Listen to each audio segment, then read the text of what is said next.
For latest news, subscribe our channel and press the bell icon. Never miss any news.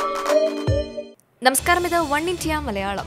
മതവിശ്വാസത്തിന് കോട്ടം സംഭവിക്കുമെന്ന് ആരോപിച്ച് 9 വയസ്സുകാരിയുടെ പിറന്നാൾ പായസം ക്രിസ്തീയ സഭയ്ക്ക് കീഴിലെ സ്കൂളിൽ നിരസിച്ചു. അമ്പലത്തിലെ പായസമായതിനാൽ തന്റെ കുട്ടിയുടെ പിറന്നാൾ മധുരം അധ്യാപകരും സഹപാഠികളും നിരസിച്ചത് ചൂണ്ടിക്കാട്ടി പിതാവ് രംഗത്തെത്തിയതോടെയാണ് സംഭവം പുറത്തായത്. ബൈജു സ്വാമി എന്ന ഫേസ്ബുക്ക് യൂസറാണ് 4ാം ക്ലാസ്സിൽ പഠിക്കുന്ന മകൾക്കുണ്ടായ അനുഭവം വിശദീകരിച്ച് പോസ്റ്റ് ഇട്ടത്.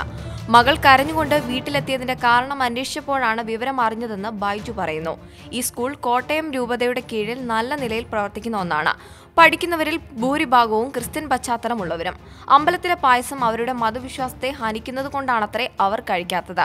ഒരു ഹിന്ദു ടീച്ചർ മാത്രമാണ് മകൾ നൽകിയ പായസം കഴിച്ചത്. കൊതിയുണ്ടായിരുന്നിട്ടും വിലക്ക് കാരണം മറ്റു സമുദായത്തിലെ കുട്ടികൾ കഴിച്ചില്ല.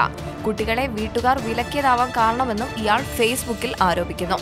ഈ റിപ്പോർട്ടിനോട് നിങ്ങൾക്കും പ്രതികരിക്കാവുന്നതാണ് കമന്റിലൂടെ. കൂടുതൽ വാർത്തകൾക്കായി സബ്സ്ക്രൈബ് ചെയ്യുക വൺ ഇന്ത്യ മലയാളം.